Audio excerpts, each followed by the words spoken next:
وعلى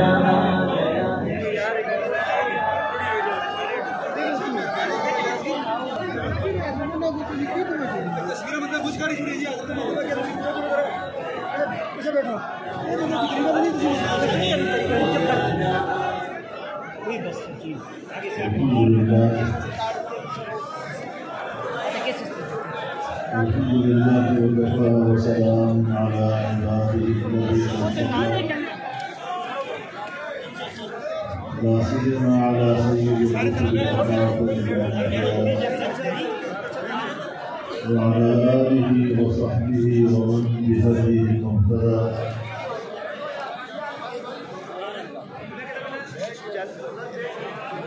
أما بعد فأعوذ بالله من الشيطان الرجيم. بسم الله الرحمن الرحيم. إن الدين عند الله الإسلام. صدق الله العظيم.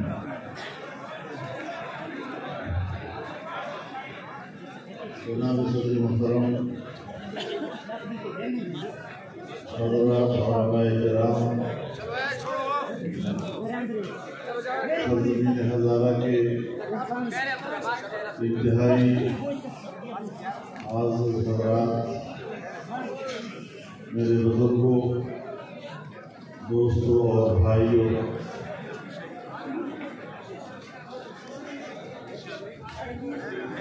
آج کی یہ تقریب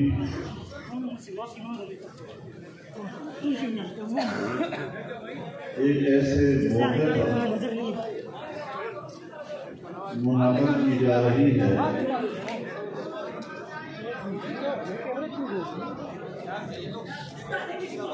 جب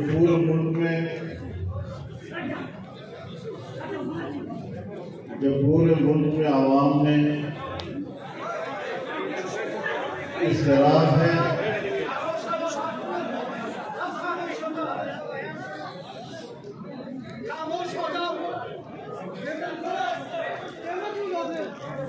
آپ میری بات سنیں،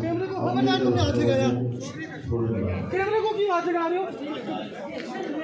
نہیں، یہ کو بنوا کے ڈنڈے مار رہے کیمرے کو، یہ وہ اس بندے نے مارا ایسے مارا ہے ڈنڈا، کیوں کیمرے کو ہاتھ لگا رہے ہو؟ کیمرے کو کیوں ہاتھ لگا رہا ہے؟ کیمرے کو کیوں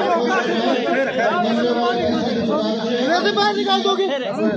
کیمرے کو خبردار کسی بندے نے ہاتھ لگایا، کیوں کیمرے کو ہاتھ لگا رہا ہے؟ اپنا کام کرو، ادھر رکھو، کام کرو، کام یہ خراب کر رہے ہو آپ لوگ۔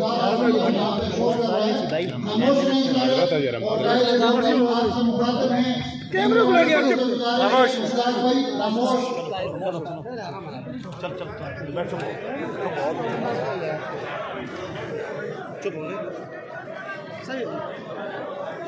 مجلس کے آداب کا خیال رکھیں، ان کو بھی تھوڑا سا آداب سکھائیں جی۔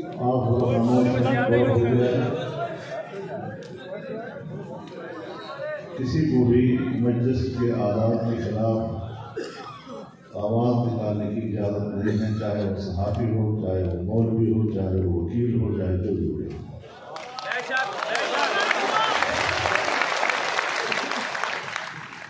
ہم باوقار لوگ ہیں، باوقار نشست پر یقین رکھتے ہیں، باوقار گفتگو پہ یقین رکھتے ہیں، لچک قسم کا انداز وہ ہمیں کسی طرح بھی قابل قبول نہیں۔ ہم نے یہ زبان عمران خان کی آج تک قبول نہیں کیا تو آپ اور ہونے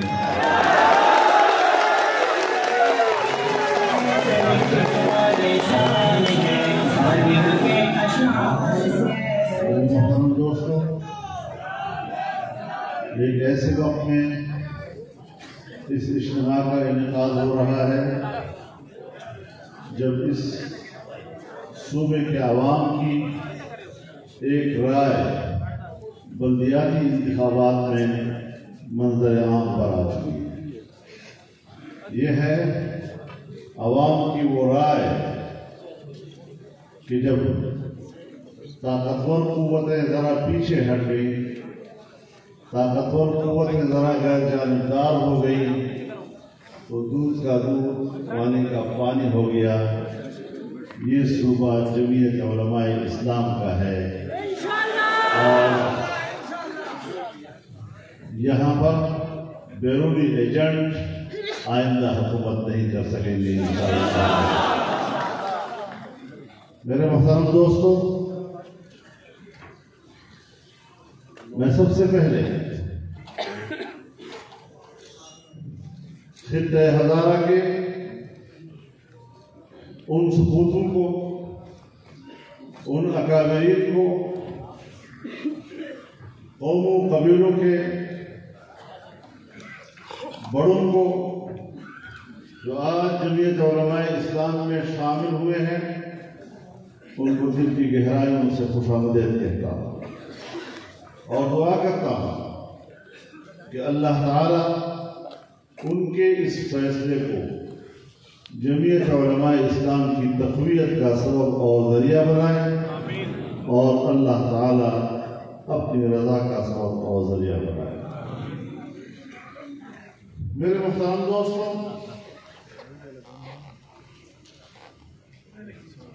جمعیت علماء اسلام ایک نظریاتی جماعت،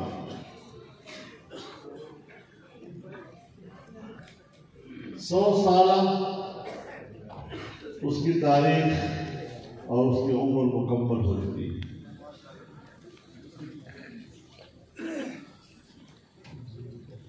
انیس سو انیس میں علماء کا یہ پلیٹ فارم اس لیے مارد وجود میں لایا گیا تھا تاکہ مملکتی زندگی میں، قومی اور ملی زندگی میں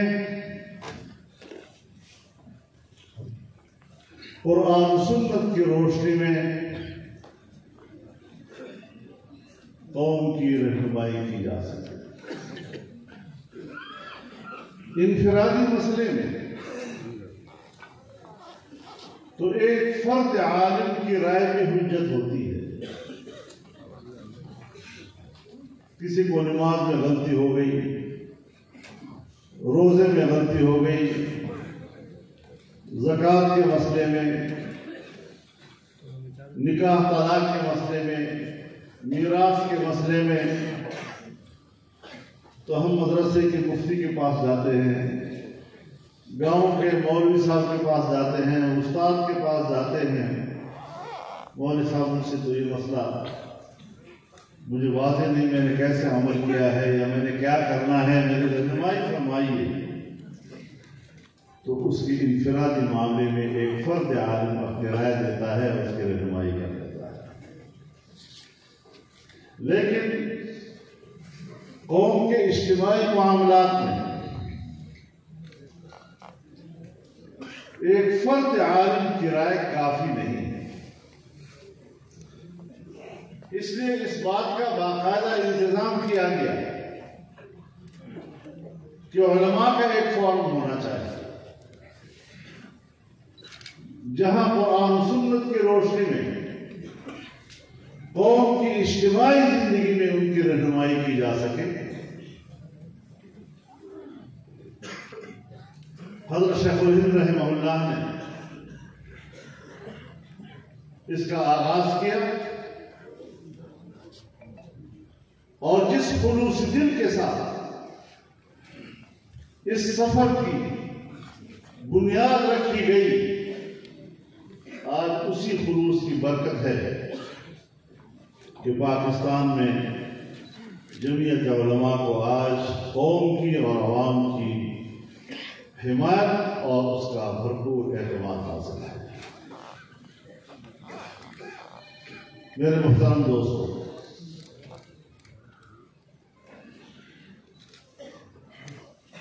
جب ہم قوم کی بات کرتے ہیں، ملک و ملت کی بات کرتے ہیں،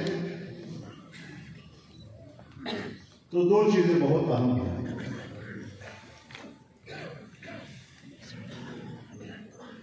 پہلی بات امن اور دوسری بات معیشت۔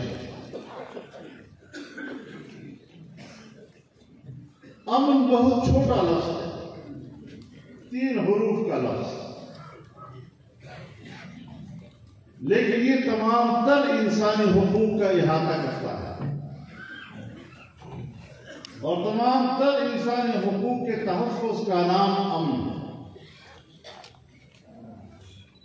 اور انسانی حقوق انسان کی 3 چیزوں کے گرد گھومتے ہیں: انسان کی جان، انسان کا مال، انسان کی عزت و آبرو۔ اور دنیا میں جتنے قوانین بنتے ہیں وہ ان 3 دائروں کے اندر گھومتے ہیں۔ اللہ رب العزت نے جو ہمیں نظام عطا کیا ہے، ظاہر ہے کہ اللہ کے دیے ہوئے نظام کو نافذ کرنا اس کے لیے بنیادی چیز تو اللہ کی بندگی، عبدیت و دیانت، یہ اولین چیز ہے جس کا تعلق افراد کے ساتھ ہے۔ وَمَا خَلَقْتُ الْجِنَّ وَالْإِنسَ إِلَّا لِيَعْبُدُونَ، میں نے انس و جن کو صرف اپنی عبادت کے لیے پیدا کیا ہے۔ وَمَا أُمِرُوا إِلَّا لِيَعْبُدُوا اللَّهَ مُخْلِصِينَ لَهُ الدِّينَ حُنَفَاءَ وَيُقِيمُوا الصَّلَاةَ وَيُؤْتُوا الزَّكَاةَ وَذَلِكَ دِينُ الْقَيِّمَةِ۔ عبادت و دیانت یہ ابتدائی کرائیٹیریا ہے، ابتدائی استعداد ہے۔ اب اس کے بعد اللہ نے آپ کو ایک کامل اور مکمل دین عطا کیا۔ اليوم اکملت لکم دینکم، تو ایک تو اللہ رب العزت نے اپنے دین کے کامل ہونے کا اعلان کر دیا، اور پھر فرمایا وَأَتْمَمْتُ عَلَيْكُمْ نِعْمَتِي۔ اتمام نعمت کی خارجی اور ظاہری تعبیر کیا ہوگی؟ ہمارے علماء ہمیں بتاتے ہیں کہ اتمام نعمت کا نام ایک کامل مکمل دین کے اقتدار کا نام، اس کی حاکمیت کا نام ہے۔ اگر اسلام ہے اور اس کی حاکمیت نہیں تو پھر اس کی افادیت لوگوں تک نہیں پہنچ سکے۔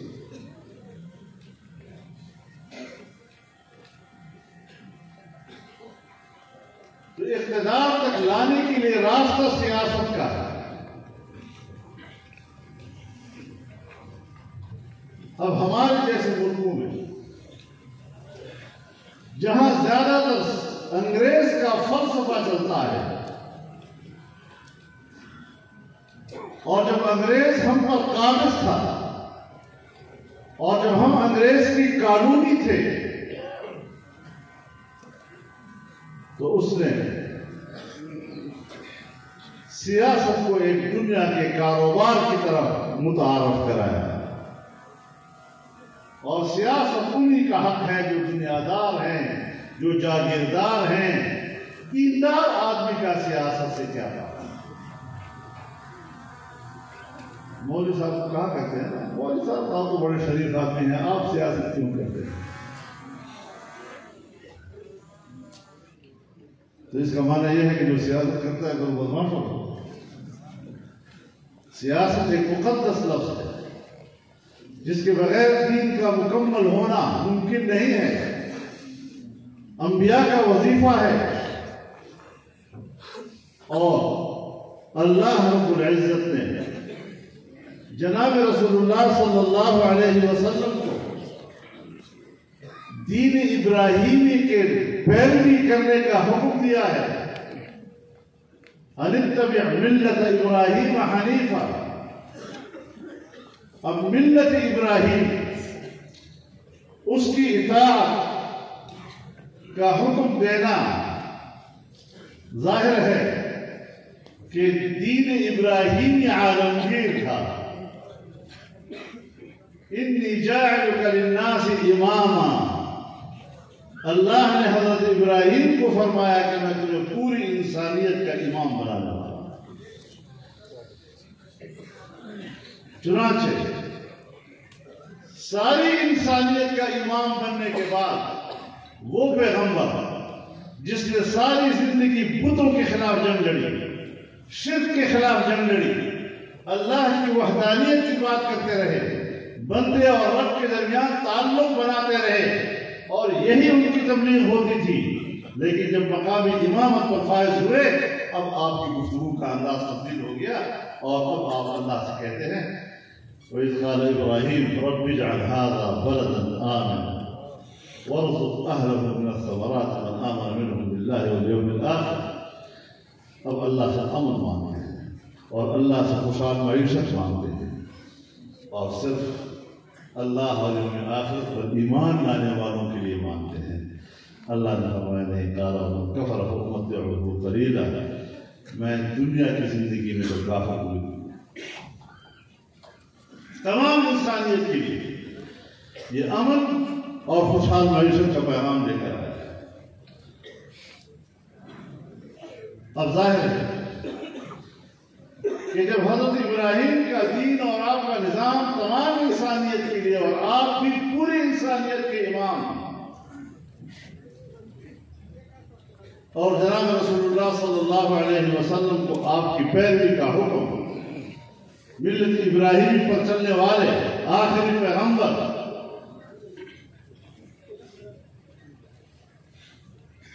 وہ بھی قل یا ایھا الناس انی رسول اللہ الیکم جمیعا. تمام انسانیت کو بتا دو کہ میں تم سب کی طرف اللہ کا پیغمبر بنا کر بھیجا. اب آپ کی نبوت بھی عالمگیر، آپ کا پیغام بھی عالمگیر. ایسے عالمگیر نظام رکھنے والے پیغمبر کو جو امت عطا کی گئی، کنتم خیر امت اخرجت للناس، ایسی امت، سب سے بہترین امت جو ساری انسانیت کی طرف بھیجی گئی. اب اس انسانیت کی طرف سارے دین کو پھیلانا اور بھیجنا، اس میں اقتدار کا تصور ہے. اللہ تعالیٰ نے قرآن میں دعوت کا لفظ بھی استعمال کیا. اللہ تعالیٰ نے قرآن میں وعظ کا لفظ بھی استعمال کیا ہے، نصیحت کا لفظ بھی شریعت میں استعمال ہوا ہے. لیکن اس مقام پر امر بالمعروف اور نہی عن المنکر کا لفظ استعمال ہو رہا ہے. سو امر علماء کرام جانتے ہیں، عامر کو چاہتا ہے، امیر کو چاہتا ہے، ناہی کو چاہتا ہے. کون روک سکتا ہے کسی برائی کو؟ سب سے پہلا کام صاحب اقتدار کا ہے. تو ہماری بدقسمتی ہے کہ جہاں پر حکمران اور صاحب اقتدار کو برائیاں روکنے کا حکم اللہ دیتا ہے اور یہی ذمہ داری اس کو عطا کرتا ہے، وہاں ہمارے ہاں بدقسمتی سے تمام برائیوں کا جڑ ہمارے حکمران ہوا کرتے ہیں.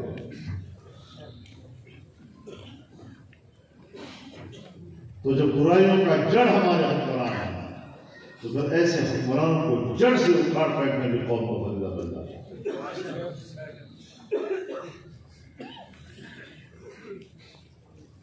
یہ وہ راستے ہیں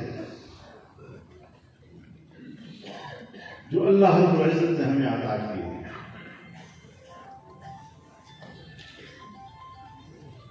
والذین ان مکناہم فی الارض اقاموا الصلاة وآتوا الزکاة وامروا بالمعروف ونہوا عن المنکر. اور وہ لوگ جن کو زمین میں اقتدار عطا کیا گیا، پھر انہوں نے نماز قائم کی، زکات دی اور اچھے کاموں کا حکم دیا اور برے کاموں سے روکا، اقتدار دیا. صراحت کے ساتھ اللہ تعالیٰ اور ظاہر ہے جہاں عبادت کی ضرورت ہے بنیادی چیز ہے، پھر اجتماعی طور پر سیاست و اقتدار، اور جب مملکت کے اندر وہ نظام برپا ہو جائے تو پھر اس کے لیے ایک دفاعی قوت بھی ہونی چاہیے،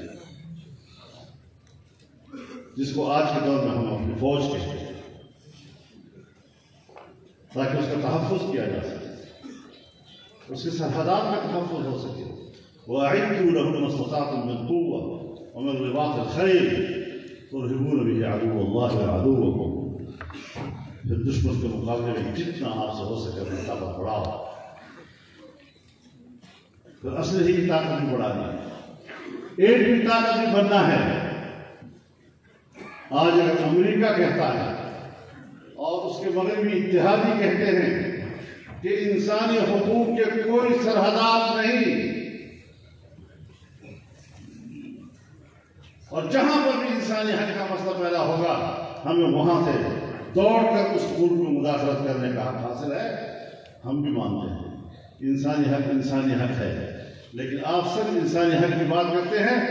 ہمارا عقیدہ یہ ہے کہ اللہ کا دین اسلام کی بھی کوئی سرحدات نہیں ہے، پوری کائنات پر اس کو نافذ ہونے کا حق حاصل ہے۔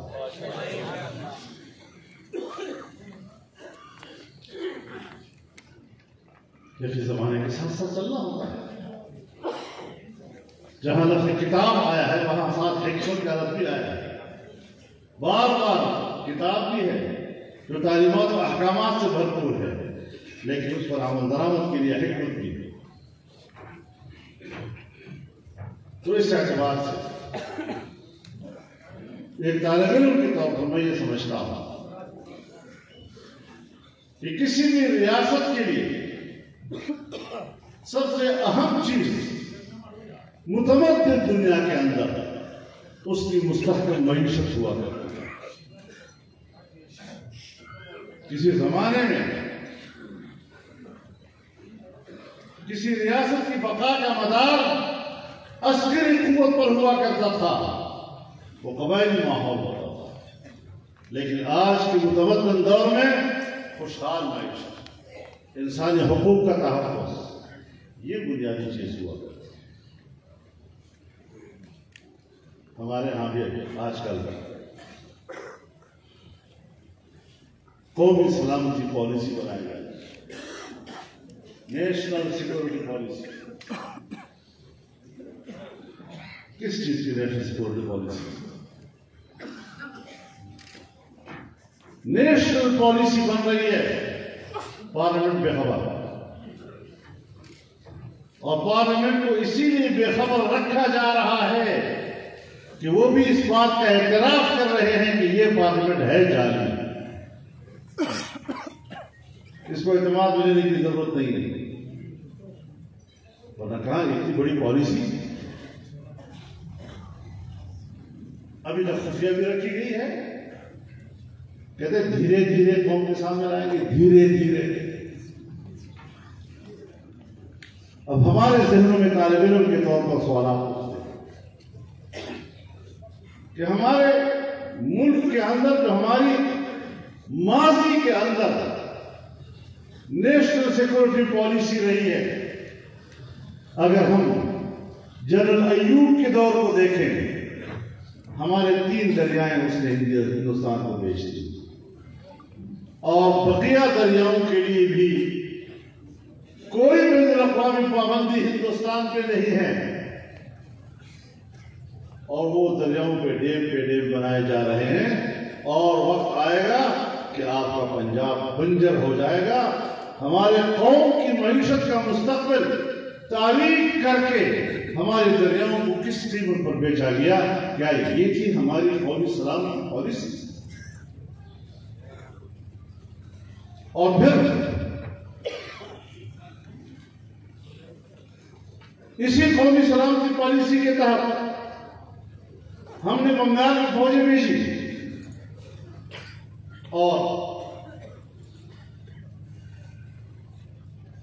ہم نے بنگال گنوا دیا، ملک کا آدھا حصہ ہم سے ٹوٹ گیا۔ ماضی کی سیکورٹی پالیسی تو ہمیں اس میں یہ بھی سازش مل رہی ہے اور عجیب اتفاق ہے، عجیب اتفاق ہے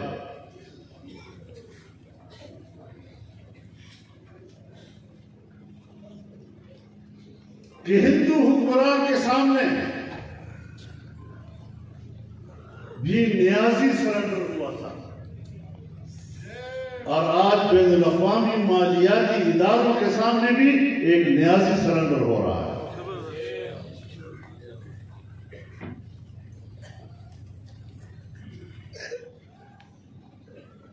ان کو کیا تمغے دیے جائیں؟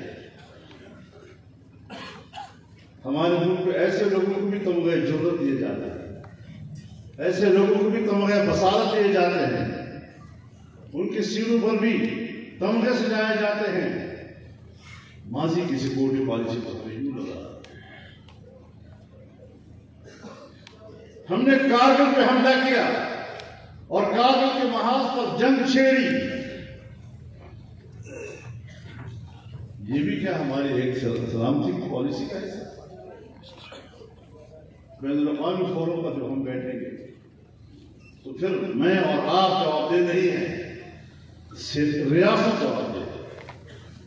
اور اگر ریاست سے کوئی سوال کرے گا کہ پاکستان ایک ریاست ہے جس کا ایک کردار یہ ہے کہ اس کا وزیر اعظم ہندوستان کے وزیر اعظم کو لاہور میں استقبال کرتا ہے اور ہندوستان کے وزیر اعظم بس میں آتا ہے، مینار پاکستان پر کھڑے ہو کر پاکستان کو ایک حقیقت کے طور پہ تسلیم کرتا ہے، اور اس کے 10 دن بعد کرگل پر حملہ ہوتا ہے، ایک جرنیل کی قیادت میں ہوتا ہے۔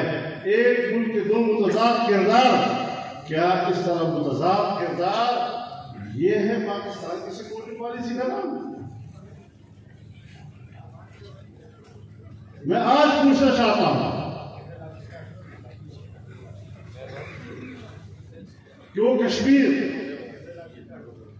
ایک زمانے میں ہمیں کہا جاتا رہا کہ کشمیر کے سرحد پر ٹینشن ہے، بہت زیادہ تناؤ ہے، تو ہم نے سوال کیا کہ ہندوستان ایک یونین ہے یا دو یونین ہے؟ ظاہر ہے ایک یونین ہے، ایک ہی ملک ہے۔ اب ایک ہی ملک، ایک سرحد پر اور ایک سیکٹر پر تناؤ ہے، اور پنجاب کے سیکٹر پر کرتارپورہ میں ہم وہاں کے لیے سہولتیں مہیا کر رہے ہیں۔ یہ دو متضاد کردار ایک ہی ریاست کے، کیا اس کو ہم سیکورٹی پالیسی قرار دیں؟ اب بنیادی بات یہ ہے کہ سیکورٹی پالیسی کی بنیاد تنازع کشمیر تھا ہندوستان کے ساتھ۔ ہندوستان نے کشمیر کی خصوصی حیثیت ختم کر دی اور آئین کے آرٹیکل 370 کا خاتمہ کیا، اور اس طرح کشمیر کو انہوں نے ہندوستان کا حصہ بنا دیا۔ پہلے وہاں پر ہندوستان کا آئین مؤثر نہیں تھا، پہلے وہاں پر ہندوستان کی پارلیمنٹ کشمیر کے لیے قانون سازی نہیں کر سکتی تھی، پہلے وہاں پر وزیر اعظم کے اختیارات کشمیر میں نہیں چلتے تھے، لیکن آج وہ حیثیت کشمیر کی ختم کر دی گئی ہے، بالکل اسی طرح جس طرح ہم نے فاٹا میں اس کی اسپیشل اسٹیٹس محفوظ کر دیا۔ کیا حاصل کیا؟ ڈیورنڈ لائن کا تنازع برقرار ہے، کس چیز کی سیکورٹی پالیسی ذرا بتایا جائے، وضاحت کی جائے۔ ماضی کے حوالے سے تبدیلی کہاں ہے؟ کیا تضادات کے قوم کو سمجھایا جائے تاکہ اطمینان ہو کہ ہاں واقعی، اور پھر یہ کہ کیا قومی سلامتی پالیسی، قومی معاشی پالیسی کے بغیر بنانی ممکن ہی ہے؟ ہماری معیشت کا عالم کیا ہے؟ دنیا کرونا کے ہاتھوں مر رہی ہے اور ہم کرونا کے برکت سے جی رہے ہیں۔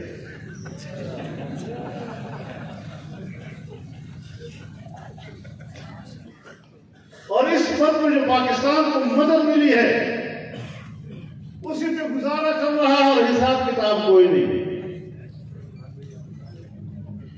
حساب و احتساب سے بارہ رہا ہمارے پڑوس میں ہندوستان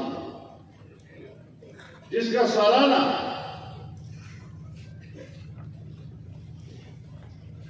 معاشی ترقی کی شرح 6 اور 7% تک چلی گئی ہے، بنگلہ دیش کی 6 اور 7% پہ جا رہی ہے، چائنا کی 8 اور 9 پہ جا رہی ہے، ملیشیا کو جا کے دیکھیں، انڈونیشیا کو جا کے دیکھیں، سری لنکا کو جا کے دیکھیں، ایران کو جا کے دیکھیں، اور پاکستان کی سالانہ شرح ترقی تخمینہ 0 سے بھی نیچے چلا گیا۔ پاکستان کی تاریخ میں قوم نے یہ دن نہیں دیکھا جو دن اس قوم نے اس حکومت کے اندر دیکھا ہے۔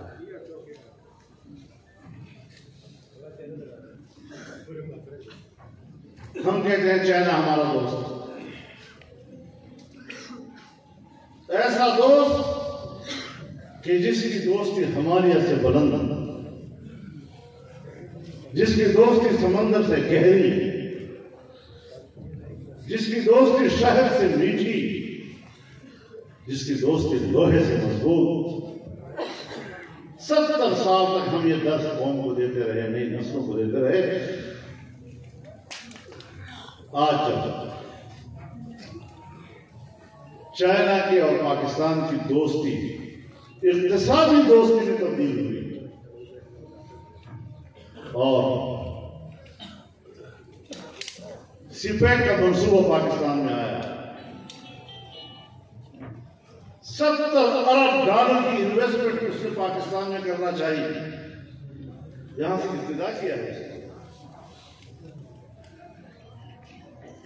35 ارب ڈالر صرف بجلی کی پیداوار بڑھانے کی مد میں اسے لگائے۔ یہ ہے ہماری اقتصادی پالیسی کہ ایک ایسے دوست اور اس دوست کی اتنی بڑی انویسٹمنٹ، اتنی بڑی سرمایہ کاری، آج ہم نے اس کو خاک میں ڈال دیا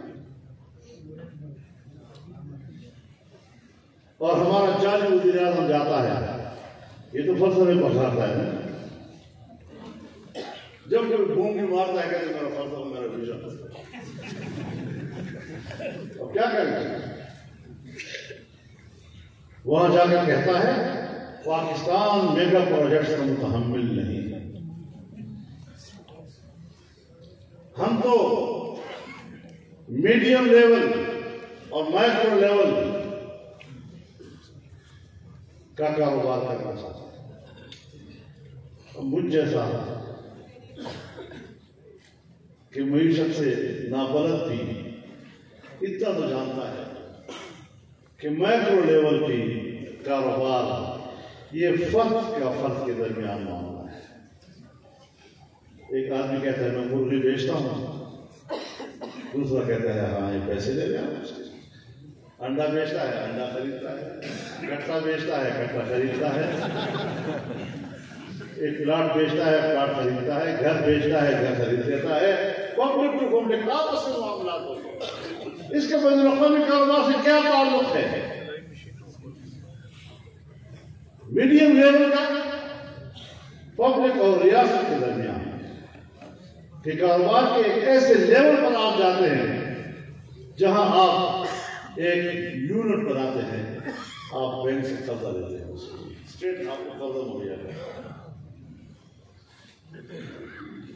لیکن میگا پروجیکٹس کے لیے تو جو ہمارے ملٹی نیشنل کمپنیاں ہوتی ہیں، بین الاقوامی کمپنیاں آتی ہیں، وہ انویسٹ کرتی ہیں، اور اس سے تو نہ امریکہ بے نیاز ہے، نہ یورپ بے نیاز ہے، نہ چین بے نیاز ہے، کوئی بھی بے نیاز نہیں ہے اس سے۔ اب ایک رواں جس کو آن گوئنگ پروجیکٹ کہتے ہیں، کبھی کسی حکومت میں ضرورت نہیں ہوئی کہ ایک چھوٹی سی اسکیم کے پیچھے حکومت اس کے لیے پیسے جاری کیے ہوں اور اس پر کام شروع ہو اور کر کے ہم اس کو روک سکتے ہیں۔ یہاں پر ہم نے بین الاقوامی سرمایہ کاری کا راستہ روکا ہے۔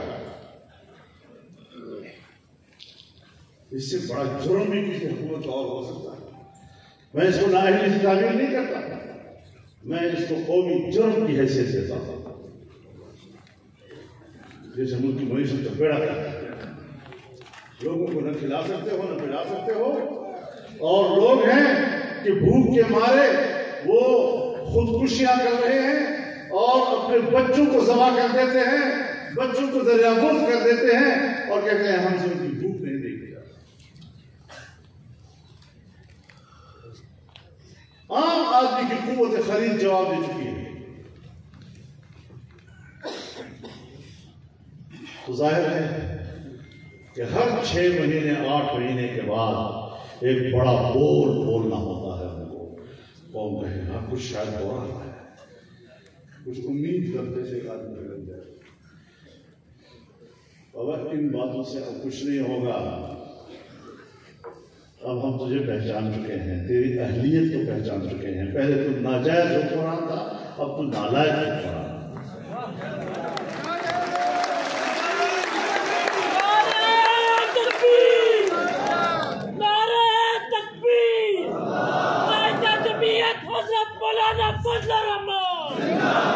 بہر رنگے کے خالی جامع میں پوش برانداز قدرت رانے شروع۔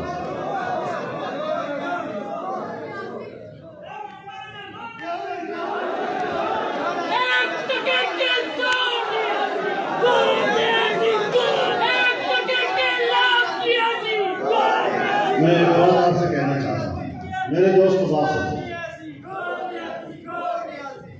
جس طرح صوبے میں بلدیاتی الیکشن کے پہلے مرحلے میں آپ نے گو نیازی کے نعرے کو سچ بنا کر دکھایا ہے، اب اگلے مرحلے میں آپ نے یہی عہد کرنا ہے۔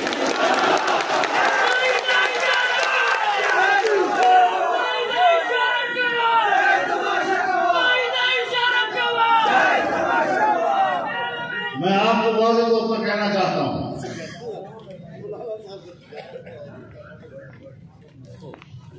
مانسیرا اور ہزارہ کے تمام ذمہ دار لوگ یہاں بیٹھے ہوئے ہیں، میرے پاس ان کے ذمہ دار لوگ آئے ہیں اور مجھے کہا آپ جو کہتے ہیں وہ سچ ہے۔ اگر آپ کہتے ہیں یہودی ایجنٹ ہے تو ہم بھی کہتے ہیں ہاں یہ بات آپ کی۔ اگر آپ کہتے ہیں مغربی تہذیب کا نمائندہ ہے اور ہمارے مشرقی اور اسلامی تہذیب کے ساتھ تصادم میں وہ ان کی نمائندگی کر رہا ہے، یہ بھی آپ کی بات ہے۔ لیکن ہمیں پیسے چاہیے، وہ یہودیوں کی یاری کے بغیر نہیں چل سکتے۔ اور دوسری بڑی خطرناک بات مجھے کہا کہ وہ اسلامی تہذیب کو پیسہ نہیں دیں گے، وہ نوجوان کی فکر اور کی تہذیب و تمدن کو تبدیل کرنا ہوگا۔ اور کہتے ہیں کہ پشتون بیلٹ میں چونکہ مذہب کی جڑیں گہری ہیں، اس لیے مذہب کی ان گہری جڑوں کو اکھاڑنے کے لیے ہمارے پاس اس سے زیادہ مناسب اور آدمی نہیں ہے۔ یہ کس بات سے ہمیں ورلاتا ہے؟ کبھی ریاست مدینہ کا نام لے لیتا ہے، اس کا شکل دیکھو ریاست مدینہ کو دیکھو مناسب ہے۔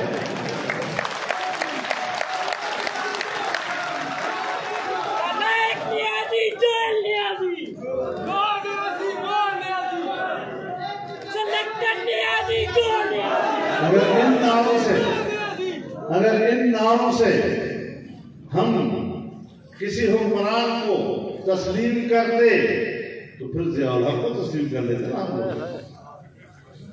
اگر اس کے ان ناموں پر ہم نہیں گئے تو تم کس کھیت کی مولی ہو کہ ان ناموں سے آپ ہمیں ورلائیں گے؟ ہم تمہارے اصل کو جانتے ہیں، ہم تمہاری اس حقیقت کو جانتے ہیں۔ جب ابھی گولڈ سمتھ کے ساتھ میری رشتہ داری نہیں ہوئی تھی، اس وقت سے ہم آپ کے ان کے تعلق کو جانتے ہیں۔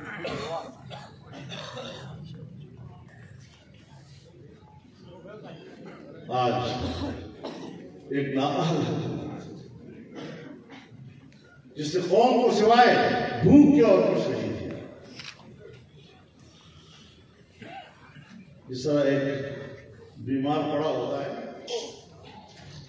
بھوکا پیاسا پڑا ہوا ہے بیچارہ، کوئی اس کے منہ میں ایک گھونٹ پانی ڈال دیتا ہے، اس سے ایک لمحے کے لیے اس کی طبیعت تازگی سے آ جاتی ہے. اس سے لوگ سمجھتے ہیں مریض کا حال اچھا ہے. یہ بھی کہتے ہیں ملک کی معیشت کی بہتری کے اشارے مل رہے ہیں. میرا ہر کوئی مثال ہوگا.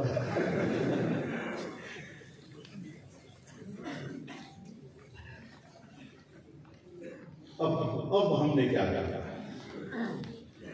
ہم نے اس ملک کو دوبارہ اٹھانا کیسے؟ ہم نے اپنے دوستوں کا اعتماد کیسے بحال کرنا ہے؟ آپ نے اسٹیٹ بینک کو بس ایک حکومت کا اور پاکستان کی ریاست کا اختیار ختم کر دیا ہے. ایک بل اسمبلی میں آیا کہ جس کے نتیجے میں پاکستان کی معاشی پالیسی بین الاقوامی مالیاتی اداروں کے ہاتھ میں چلی گئی، IMF کے ہاتھ میں چلی گئی. اس کے بعد بھی آپ سمجھتے ہیں کہ پاکستان ایک آزاد ریاست کی حیثیت سے سانس لے سکے گا؟ اور عجیب بات یہ ہے کہ یہ بل بھی اس کی تفصیلات بھی پبلک سے چھپائی جا رہی ہے، کوئی بحث نہیں کرائی گئی، ونڈوز کیا گیا اس کو. تو ایسی صورتحال میں جب ہم اس قسم کے اپنے ملک کی مالیاتی اداروں کو بین الاقوامی مالیاتی اداروں کے سپرد کر دیتے ہیں تو سلطنت عثمانیہ جو ترکی سے لے کر سارا عرب اور افریقہ تک کی حکمرانی اس کے پاس تھی، لیکن جس وقت اس نے اپنے مرکزی بینک کو بین الاقوامی مالیاتی اداروں سے وابستہ کر لیا اور اپنے ہی بینک پر سے اس کا اختیار ختم کر دیا گیا، تو جب سخت حالات سلطنت عثمانیہ پر آئے اپنی بینک نے اس کو قرضہ دینے سے انکار کر دیا. اب اس کے بعد کیا ہوگا وہ آگے کی بات ہے. میں آپ کو بتانا چاہتا ہوں کہ جولائی 2019 سے اس وقت تک ہمارے اسٹیٹ بینک نے اس حکومت کو 1 روپے کا قرضہ نہیں دیا. جب ابھی یہ قانون پاس نہیں ہوا تب یہ حال ہے ہمارا کہ ہمارا مالیاتی ادارہ مرکزی بینک پاکستان کی حکومت کو قرض نہیں دے رہا.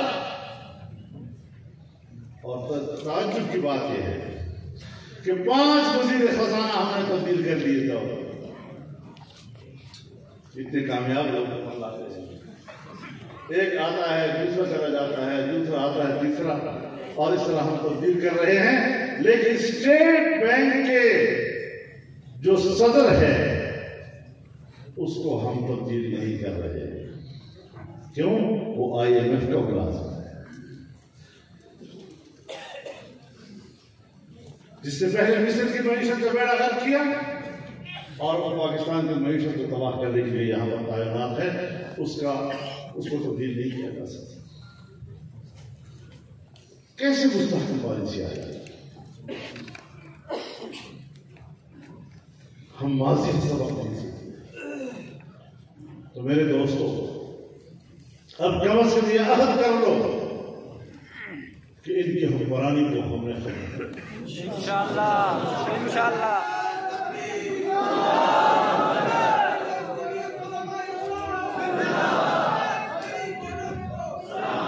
اور میں آپ کو یہ بھی بتا دوں جمعیت علماء اسلام ایک ایسی سیاسی جماعت ہے